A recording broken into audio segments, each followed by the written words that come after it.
Care health insurance company limited कमीत कमी हफ्त्यांमध्ये जास्तीत जास्त सुविधा देणारी एकमेव company. BP, diabetes, asthma, cholesterol यांसारख्या आजारांवर 30 दिवसांच्या कालावधीनंतर उपचार देणारी एकमेव कंपनी। हृदयविकार, cancer, brain tumour, kidney stone यांसारख्या गंभीर आजारांवर पॉलिसी तसेच उपचार देणारी कंपनी। अमर्यादित आरोग्य विम्याचे कव्हर देणारी एकमेव कंपनी। सासवड, जेजुरी, पुणे येथील सर्व नामांकित हॉस्पिटल्समध्ये कॅशलेस सुविधा देणारी एकमेव कंपनी। अधिक माहितीसाठी संपर्क शेवते इन्शुरन्स, सासवड 98 22 32 68 44। धन्यवाद। आज आपल्या लाडक्या व पवित्र भूमीमध्ये म्हणजे पुरंदरमध्ये राष्ट्रवादी काँग्रेस शरदचंद्र पवार या पक्षाच्या युवक पदाधिकारी आणि कार्यकर्त्यांच्या माध्यमातून इथं जो मेळावा ठेवला, त्या मेळाव्यासाठी आवर्जून उपस्थित असणारे आणि त्यांचा आवाज हा आपण सर्वांनी टीव्हीवर आणि इतरही माध्यमातून ऐकलेला आहे असे विकासजी लवांडे, तसंच महबूब भाई, एकदम सिनियर आणि प्रामाणिक असे आपले जिल्ह्याचे अध्यक्ष जगन्नाथ बापू शेवाळे, भारतीताई शेवाळे, तसाच मोठा असा अनुभव हा आपल्या बरोबर घेऊन आलेले व आपल्याला सर्वांना नेहमी नेहमी इथं मार्गदर्शन करणारे संभाजीरावजी झेंडे साहेब, मनापासून सुप्रियाताईंसाठी व पवार साहेबांसाठी काम करणारे आपल्या या तालुक्याचे तालुका अध्यक्ष माणिकरावजी झेंडे पाटील साहेब, हवेली तालुका अध्यक्ष भरताबा जांभरे, एकदम प्रामाणिक व मनापासून आपल्या बरोबर खंबीरपणे राहणारे बापूसाहेबजी माऊरकर, पवार साहेबांचे एकदम खास असे सुधा बाप्पा इंगळे, दत्ता आबा चव्हाण, विजयरावजी कोलते साहेब, अजिंक्य भाऊ धमाल, ज्यांनी हा मेळावा इथं व्हावा यासाठी खूप मनापासून ताकद लावली असे पुष्कराज भाऊ, सुहासाबा, प्रकाश काका, योगेश भाऊ कामटे, ज्यांनी खूप चांगल्या पद्धतीचं माझं स्वागत वाढदिवसानिमित्त इथं केलं, बबनरावजी टकले, बाळासाहेबजी बिंताडे, राहुलजी गिरमे, गौरीताई कुंजीर, विजयभाऊ बिंताडे, शंकरराव यादव, शेखरजी कुंजीर, योगेश भाऊ फडतरे, शेखरभाऊ पिसे, गणेशजी होले, समर्थ भाऊ असतील, विश्वास नाना असतील, वामन भाऊ कामठे असतील, अतुलजी जगताप असतील व इथं उपस्थित असणारे युवासेना जिल्हा प्रमुख सागर भाऊ मोडक, अजित भाऊ पवार, वैभव भाऊ कोलते, उपस्थित सर्वच मान्यवर पदाधिकारी, कार्यकर्ते, पत्रकार, या पावनभूमीमध्ये राहणारे सर्व नागरिक बंधू आणि भगिनींनो, मगाशी मी भाषण ऐकत होतो, भाषणामध्ये अनेक लोकांनी उल्लेख केला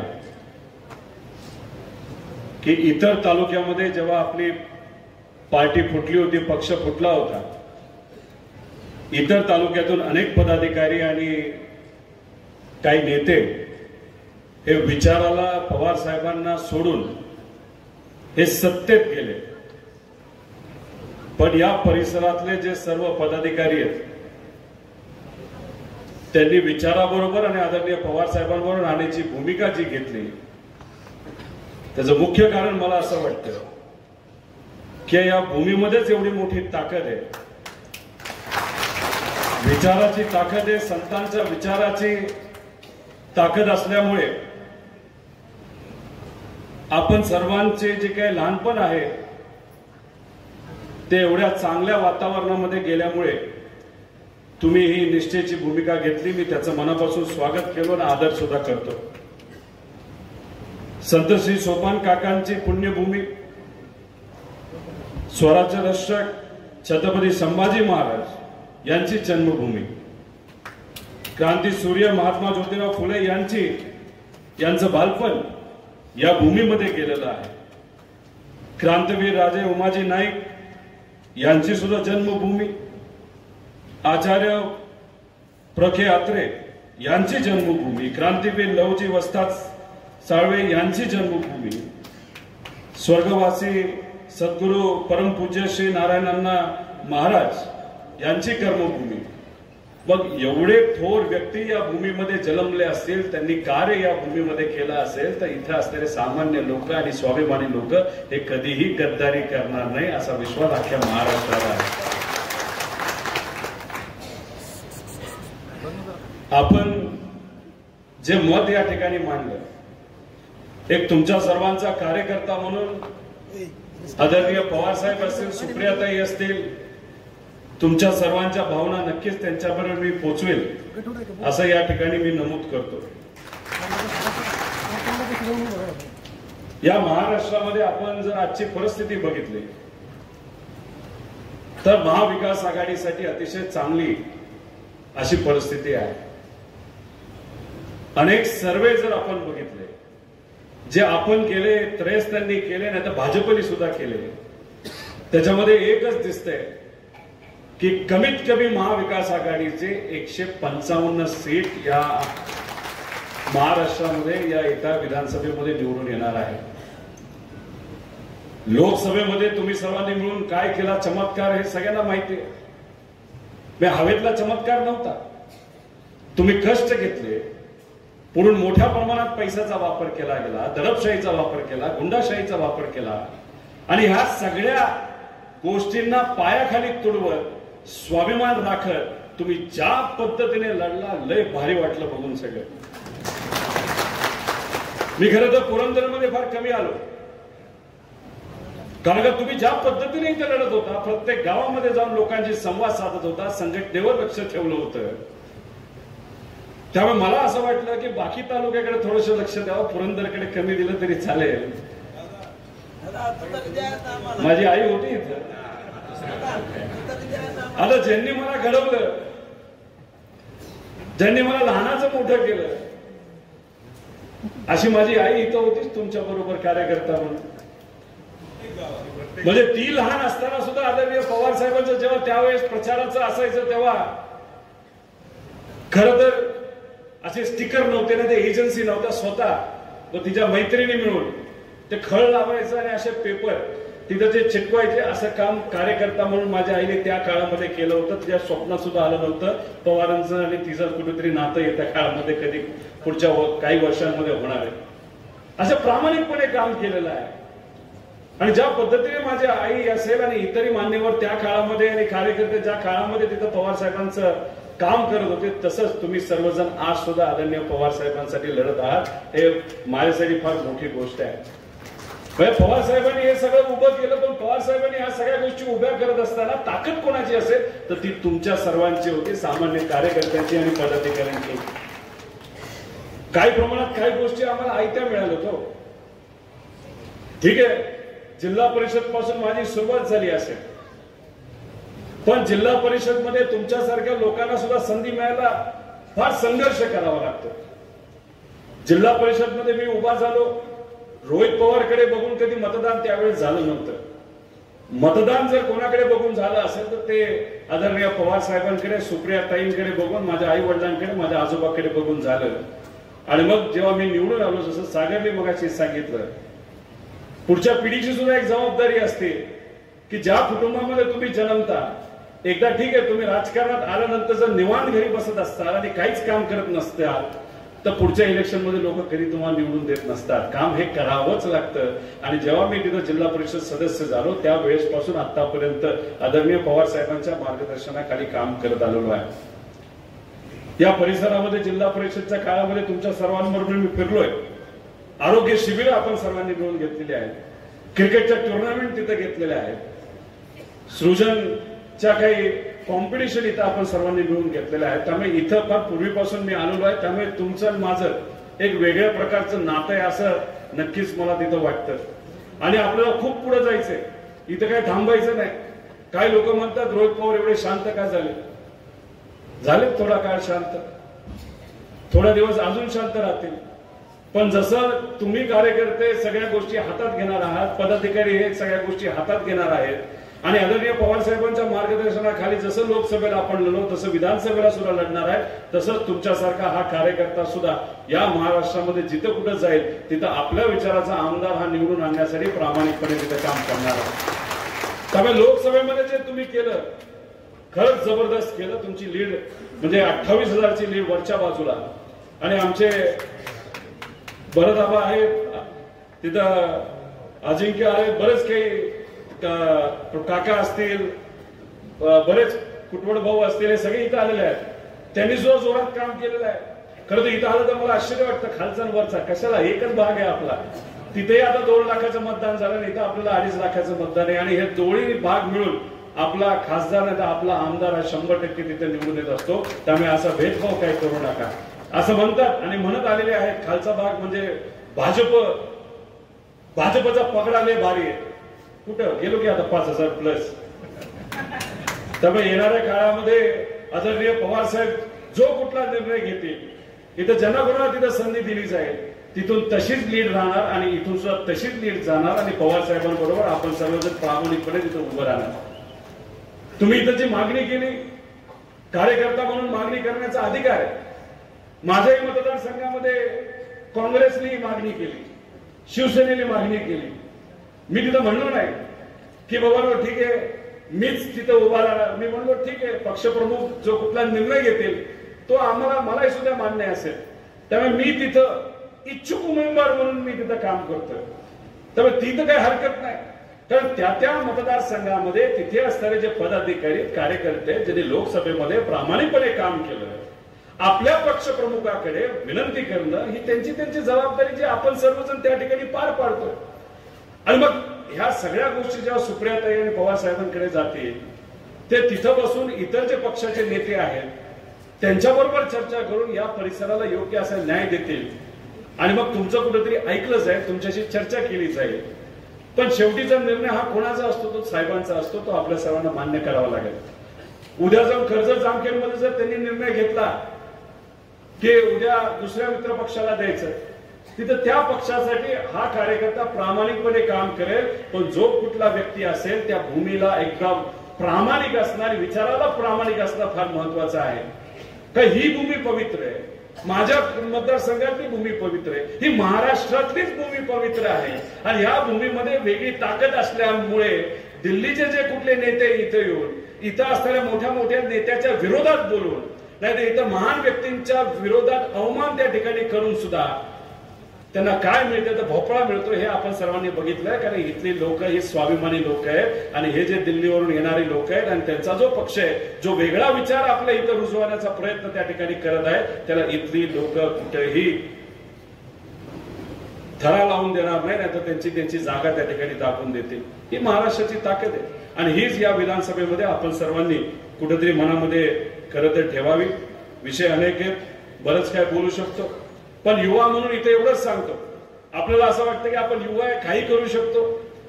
पण आज आपले जे युवा अध्यक्ष आहेत आदरणीय पवार साहेब 84 वयाचे युवा आहेत ते ज्या पद्धतीने काम करतात मी त्यांना म्हणतो व्यक्तिगत नातो म्हणून साहेब थोडस हलू. साहेब माझ्याकडे बघतात आणि म्हणतात तुला काय म्हणायचंय. मी म्हणलं काय नाही अजून स्पीड वाढू काय हरकत नाही. अहो थांबतच नाही. सकाळी 7ला लोकांना भेटायला सुरुवात करतात. रात्री 12 पर्यंत त्यांच्या बैठका तिथे चालू असतात. मध्ये मध्ये त्यांच्या मोठ्या सभा तर चालूच असतात. आणि मग सकाळी उठल्यानंतर परत त्यांचं 7ला काम चालू होतं रात्री 12 पर्यंत चालू होतं. लोकसभेला तर फक्त 3 तास झोपायचे पवार साहेब 3 ते 4 तास. मग युवा म्हणून आपण त्या पद्धतीचं काम करतोय का. लोकांपर्यंत जातोय का. साहेबांचे विचार घेऊन लोकांपर्यंत पोहोचतोय का. आपलं चिन्ह लोकांना कळलंय का. ही सगळी जबाबदारी सुद्धा आपल्या सर्वांची आहे. जेव्हा तिकीट दिलं जाईल नाहीतर उमेदवार जाहीर केला जाईल तोपर्यंत ठीक आहे, वेळ आहे, पण आता पण आपण कुठेतरी लोकांपर्यंत जाणं आणि लोकांची कामं करून घेणं हे अतिशय महत्वाचं आहे. त्यामुळे सर्वे कुणी काय केला तरी काय टेन्शन घ्यायची जरूरत नाही. भाजपने जो सर्वे केलाय, भाजपच्या सर्वेमध्येच भाजपला 65 जागा दाखवल्यात. किती? 65. मग जे शिंदे साहेबांचा जो पक्ष आहे त्याला 25 ते 30 दाखवले आणि जी गुलाबी गँग आहे जो पक्ष आहे त्याला 9 ते 11 जागा दाखवल्यात. ह्या सगळ्या एकत्र केल्या तरी 120च्या पुढे जाईनाच. ही आता थोडीशी परिस्थिती बरी दिसती सर्वेमध्ये लाडकी बहीण आणल्यापासून. पण त्या सर्वेमध्ये काय होतं माहितीये का, महिलांना जर पहिला प्रश्न केला सुरुवातीला तुम्ही कोणाबरोबर राहणार सांगा, सगळे म्हणतात पवार साहेबांबरोबर राहणार, उद्धव ठाकरे साहेबांबरोबर, राहुल गांधींबरोबर राहणार. पण त्यांना जर पहिला प्रश्न केला की लाडकी बहीण योजना मिळाली का, हो, मग त्यांना दुसरा प्रश्न केला तुम्ही कोणाबरोबर राहणार, तर ते घाबरतात. त्यांना काय वाटतं की अरे भाजपकडनं फोन आला वाटतं आणि आपण जर भाजपच्या विरोधात काय बोललं तर पैसे बंद होतात का काय. तर एक जबाबदारी आपल्या सर्वांची आहे आणि जबाबदारी इथं मी सांगतो की लोकांना आपल्याला सांगावं लागेल की काहीही झालं, एकतर आपलं सरकार या राज्यामध्ये येणार म्हणजे येणार, हे काळ्या दगडावरची पांढरी रेष आहे. आणि आपलं सरकार आल्यानंतर ही जी योजना त्यांनी चालू केली, या सरकारने चालू केली, घाई गडबडीने चालू केली, कुठेतरी सामान्य लोकांना घाबरून, कारण सामान्य लोक आपल्या बरोबर राहिले नाही, या भीतीपोटी ही घाई गडबडीने मध्य प्रदेशची योजना जी लागू केली गेली आहे ती योजना महाविकास आघाडीमध्ये आपण बंद करणार नाही, उलट त्याला जास्त ताकद देऊ. आणि ज्या महिला आमच्या ज्यांना मिळायला पाहिजे होती त्यांना मिळाली नाही, अशा महिलांना अन्याय झाला, ते सुद्धा अन्याय येत्या काळामध्ये आपण काढू. त्यामुळे ही जी भीती व्यक्त केली जाते की आपण ती योजना बंद करू, असं नाही. आपण तर ती योजना बंद करणार नाही, पण त्या योजनेबरोबर अजून अनेक काही गोष्टी करणार आहोत. म्हणजे काय, शेतकऱ्यांना हमी भाव हा चांगला आपण देणार, म्हणजे देणार पवार साहेबांच्या मार्गदर्शनाखाली. आणि त्याच आपल्या लाडक्या बहिणीच्या मुलाला, नातवंडाला हाताला काम मिळावं म्हणून आपण चांगल्या इंडस्ट्री आपल्या या महाराष्ट्रामध्ये आणून रोजगार उपलब्ध देऊन त्यांना 20-25 हजाराचा पगार महिलाला कसा मिळेल यासाठी सुद्धा आपण येत्या काळामध्ये प्रयत्न करणार आहे. आणि महाराष्ट्रामध्ये अशा प्रकारे जो द्वेष निर्माण केला जातो, हिंदू मुस्लिम करण्याचा प्रयत्न केला जातो, ओबीसी मराठ्यामध्ये वाद निर्माण केला जातो, हा वाद आपल्या काळामध्ये पुसून काढणार. आणि त्याच्यामध्ये जो संतांनी दिलेला विचार आहे, तो शिवशाहू फुले आंबेडकरांनी दिला विचार आहे की सगळ्यांना एकत्रित आणा, बंधुभाव मनामध्ये ठेवा आणि फक्त या भूमीचा विकास मनामध्ये ठेवून काम करा. हे महाविकास आघाडीमध्ये पुढच्या 5 वर्षामध्ये आपण सर्वजण करणार आहोत. त्यामुळे हे भीतीपोटी ज्या योजना त्यांनी आणलेल्या आहेत, अहो मध्य प्रदेशची त्यांची योजना बंद झाली. नमो योजना तुम्हाला माहिती शेतकऱ्यांसाठी या सरकारने काढली होती, नरेंद्र मोदी साहेबांना खुश करण्यासाठी. आले का पैसे त्याचे? 1 हप्ता फक्त आलाय. हे जे सरकार आहे ना ते फक्त जुमलाबाजी करणारं सरकार आहे, टीव्हीवर चालणारं सरकार आहे, इव्हेंट मॅनेजमेंट करणारं सरकार आहे. मला माहित नाही या भागामध्ये झालं का ते त्यांची काय ते राखी बांधण्याचा कार्यक्रम झाला का इथं पुरंदरला? घाबरलेच वाटतं पुरंदरला. राख्या बांधण्यासाठी, कार्यक्रम घेण्यासाठी, महिलांना कुठेतरी प्रेरित करण्यासाठी मतदानाला, तर हे एका कार्यक्रमाला कमीत कमी 3 ते 5 कोटी रुपये खर्च करतात. प्रत्येक मतदारसंघामध्ये हा कार्यक्रम चाललाय. आणि जो जिल्हा पातळीवरचा कार्यक्रम हा पुणे शहरामध्ये झाला त्याला 25 कोटी रुपयाचा खर्च केला. मग अंगणवाडी सेविकांना सांगितलं जातं, आशाताईंना सांगितलं जातं, मुद्दामून सांगितलं जातं की तुम्ही जर 100, 200 महिला त्या कार्यक्रमाला आणल्या नाहीत तर तुमचाही पगार आम्ही बंद करू.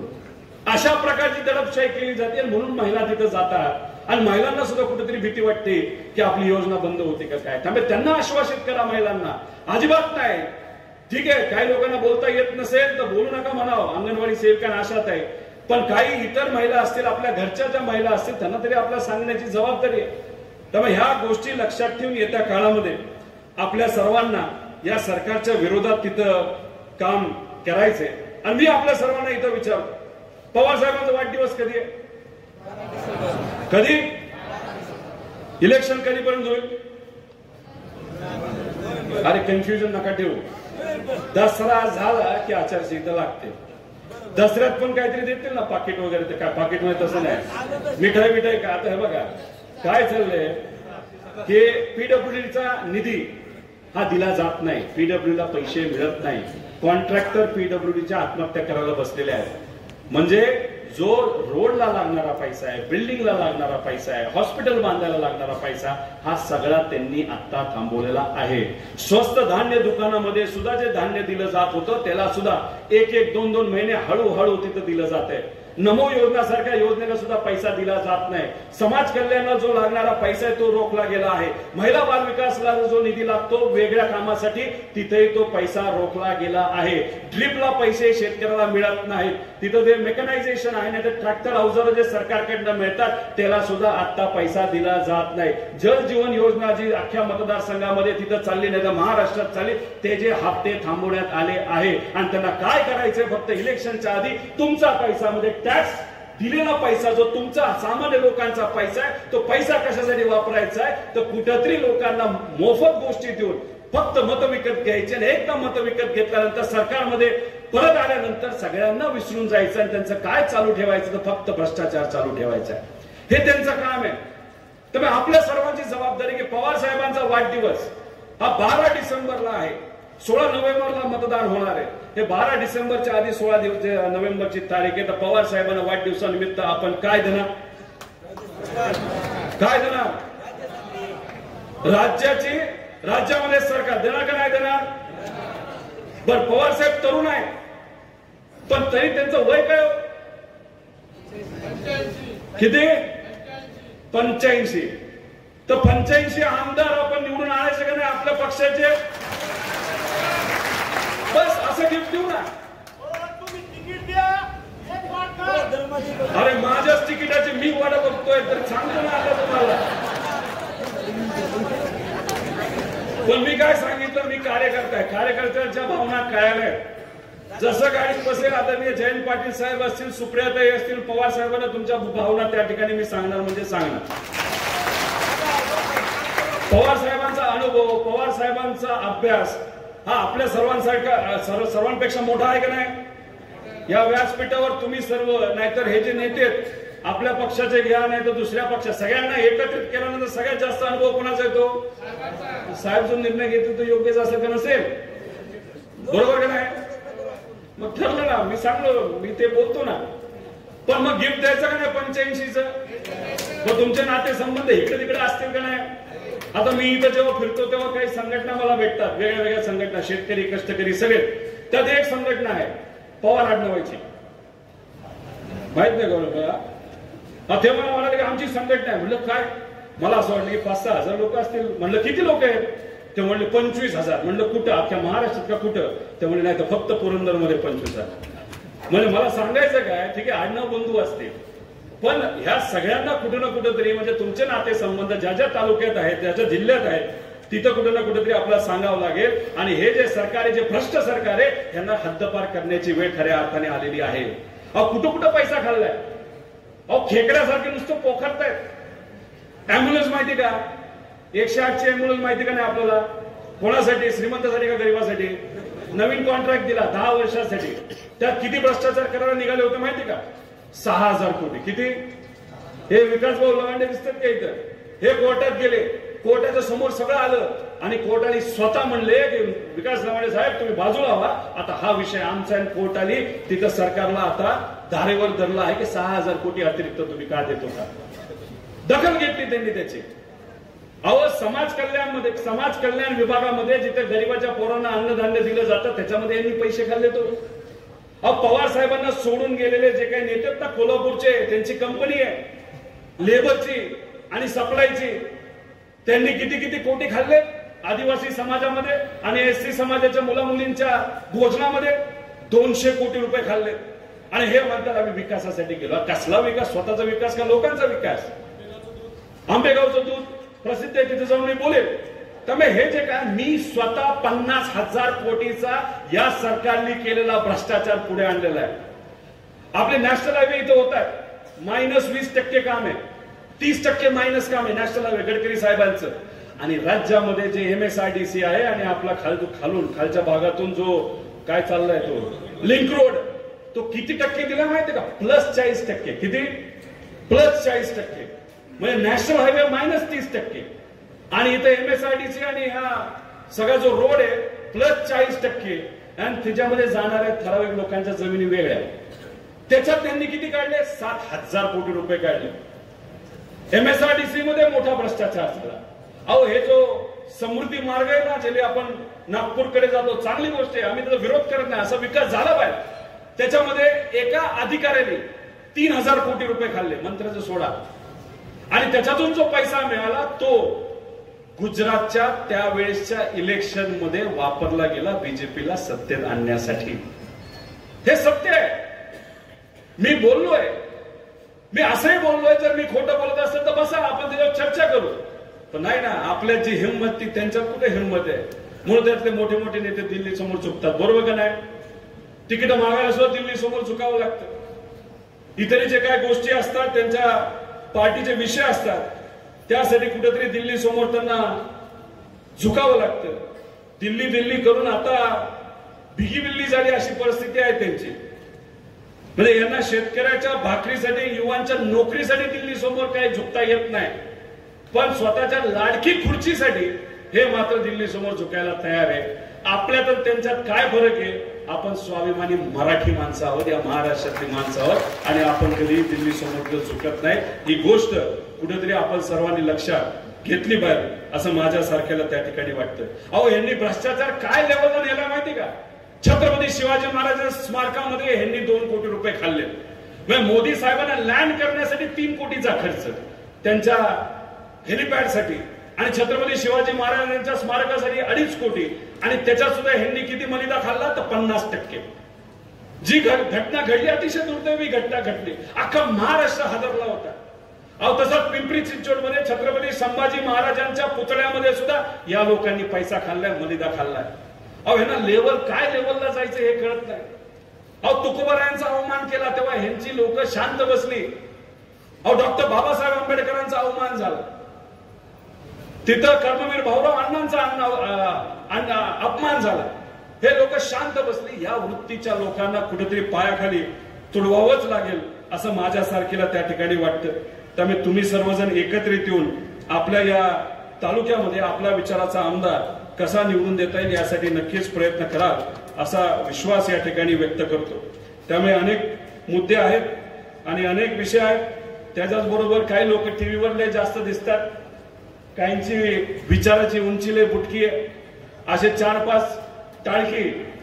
नाहीतर आपण त्याला फडणवीस साहेबांचे चेले चपाटे त्यांनी आसपास ठेवले.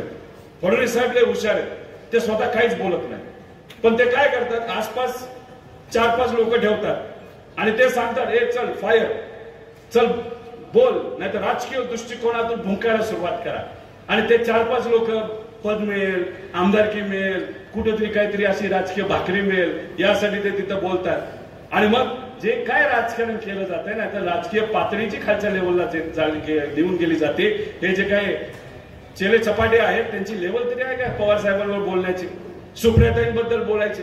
पण ह्यांना काय केलं जातं? ह्यांना फक्त पुढे केलं जातं. मागून कोण सूत्रधार आहे? ते आहेत आता पुरंदरची भूमी आहे, छत्रपती संभाजीराजांची जन्मभूमी आहे. त्यामुळे त्यावेळेस जे अनाजी पंत होते, आज आधुनिक अनाजी पंत कोण आहेत ते लोकांना माहिती, मला माहित नाही. पण अनाजी पंतांची एक प्रवृत्ती आहे, एक वृत्ती आहे, ती सामान्य लोकांना कधी पुढे जाऊन देत नाही, फक्त स्वहिताचा विचार करते. त्या काळामध्ये छत्रपती संभाजी राजांनी त्या प्रकारच्या वृत्तीला काय केलं होतं?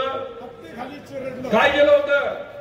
पुरंदरवाल्यांना जर इतिहास छत्रपती संभाजी राजांना माहित नसेल तर काय म्हणायचं? काय केलं होतं?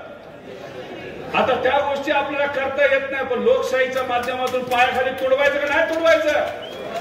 अहो, काय 2014च्या आधी चर्चा व्हायची, विकास कसा महाराष्ट्राचा करायचा, कशा मोठ्या मोठ्या कंपन्या इथं आणायच्या, कशा युवकांना हाताला काम द्यायचं, महिलांना आदर द्यायचा, महिलेला सुरक्षित ठेवायचं, आमच्या शेतकरी कष्टकऱ्याला हाताला जास्त हमीभाव कसा द्यायचा, याच्यावर चर्चा होत होती. पण 2014 नंतर या महाराष्ट्रामध्ये काय सुरू झालंय? 2 समाजामध्ये वाद, तो धर्मामध्ये वाद. अहो, हातामध्ये दगड घेतला आणि जो टाळक्यात टाकला तर कोणाच्या डोक्यात पडतो? नेत्याच्या डोक्यात कधी पडत नाहीत, सामान्य लोकांच्या पोरांच्या डोक्यात तो पडतो. मारणारा पण गरीब, मार खाणारा पण गरीब, झोपडी जळणारे पण गरीब आणि दुकान जळणारं पण गरीब आणि तमाशा बघणारे मात्र कुठेतरी एसी मध्ये बघून फक्त तमाशा बघतात. म्हणून तुम्हाला सांगतो की पुढच्या 2 महिन्यामध्ये या महाराष्ट्रामध्ये सत्तेत असलेल्या लोकांकडनं बरंच काही करण्याचा प्रयत्न तिथं केला जाईल. पण तुम्ही कुठेतरी सुज्ञ राहिलं पाहिजे, विचार केले पाहिजे, एकत्रित आलं पाहिजे आणि शिवशाहू फुले आंबेडकरांचा विचार हा कुठेतरी त्या ठिकाणी आपण सर्वांनी जपला पाहिजे. एवढीच विनंती या ठिकाणी आपल्या सर्वांना करतो. आणि झेंडे साहेब तर अनुभवी आहेतच, त्यांच्याबद्दल आपण सर्वांनी गुणगान गायलेच आहेत. मी स्वतः जवळून बघितलेला आहे. त्यांचा अभ्यास अधिकारी म्हणून खूप मोठा आहे आणि लोकसभेमध्ये सुद्धा प्रामाणिकपणे त्या ठिकाणी त्यांनी काम केलेलं आहे.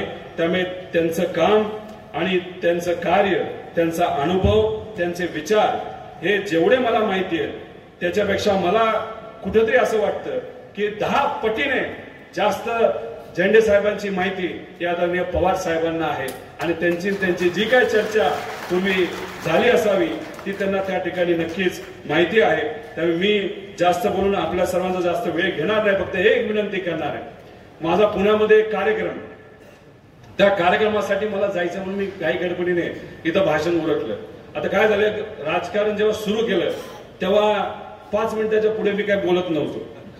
पण हळूहळू जिल्हा परिषद सदस्य झालो, 10 मिनिटापर्यंत पोहोचलो, आमदार झालो, 20 मिनिटापर्यंत पोहोचलो आणि नंतर हळूहळू 45 मिनिटाच्या खाली तर मला काय बोलताच येत नाही. आता पण कदाचित अर्धा तास झाला का 20 मिनिटं झाली काय माहिती.